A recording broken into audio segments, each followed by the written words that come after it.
Hello and welcome to Newsroom. I'm your host Chris with the CHRILLCAST, and today we're going to be talking about something I find very interesting and something I'm very passionate about, and that is modern retro gaming. Things that you can do to get the best quality gaming out of your old consoles. And specifically, we're going to be discussing the SNES.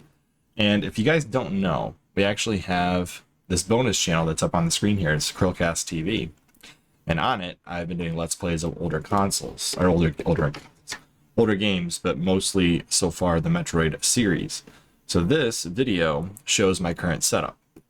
But if you haven't seen that, it's a Super Nintendo, and then we add in the most official looking, but not quite official, 8-bit Bluetooth controller, which I bought before the SNES controllers were a thing. But basically this thing plugs right into the front of your Super Nintendo, and then you can use this wireless almost perfect SNES controller, which in my opinion is better for the Super Nintendo than the official one that Nintendo released for the Switch, although I do believe you can pair that one up with the Super Nintendo Bluetooth adapter by 8-bit. Now I have that one as well. I haven't used it yet. I've tried it that way. And that'll run you $60 to $80 if you want to go with the Bluetooth version. If you want to do the 2.4 gigahertz version, I believe that one's around $25 $30. Also a good option. The Bluetooth one just gives you more adaptability, more different options. The next thing that I use is this. That is the HD Retrovision component cables. Now, these do not actually output like 480i or 480p. These just basically separate the three colors, RG and B, the output of the SNES, the three signals.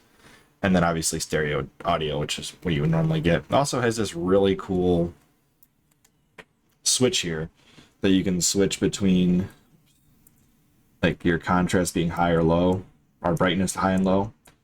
I've got mine set to high because the dark version just looks too dark, but this will let you plug into the component of an HDTV. But a lot of HDTVs have a hard time with the 240p signal of the Super Nintendo. When you do it in component over 240p basically turns into a 480i, and that's where the last device comes in. That is the RetroTink 2X Pro. So you just plug that into your HD Retrovision cables, plug this into a power source in your HDMI cable, and you plug that into your TV, and you get a 480p extremely clear Super Nintendo picture. And I'm not gonna lie, it's the best I've ever seen a Super Nintendo look. It's amazing to me. After all these years, things like the Super Nintendo can look nice on an HD TV. Now, RetroTink, and none of these companies have sponsored this video. This is just my personal experience. I bought all of these devices.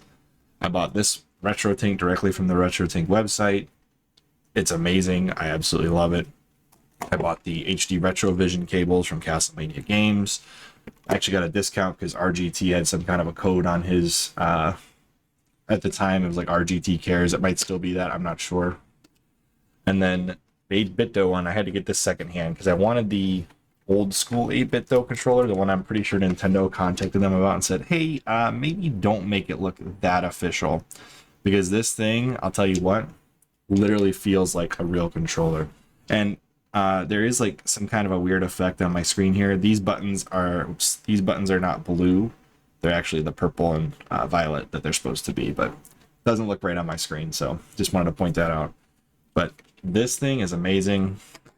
And now I have amazing picture quality. It basically brings the SNES to the modern age in an appropriate way that makes sense. But if you guys like Metroid or Let's Plays, this is also kind of a commercial for CHRILLCAST TV. And here in the near future, Super Metroid, we're going to be restarting. The battery in the cartridge actually died during my last Let's Play, so I have to restart it. But essentially, I was using the pound cable, and a lot of people were commenting, oh, widescreen SNES looks horrible. And after seeing the pound cable versus the RetroTink plus the HD Retrovision cables, I agree. The pound cable's not very good, but it is definitely a lot cheaper. The pound cable ran me, I think it was like $30, whereas the HD Retrovision cables were around $60, and a RetroTink 2X Pro cost me about $130. So you're talking at $200 versus $30. So anyways, just wanted to give my thoughts on this. The Super Nintendo is one of my favorite consoles, one of the first consoles I ever played, and now I can bring it into the modern era and have a lot of fun with it. And if you guys want to, make sure you guys join us on CHRILLCAST TV for the future restart of the Super Metroid Let's Play, because it will be happening and it will be on official hardware. So as always, I'm Chris, and I hope you all enjoyed this, and we will see you on the next one. Bye guys.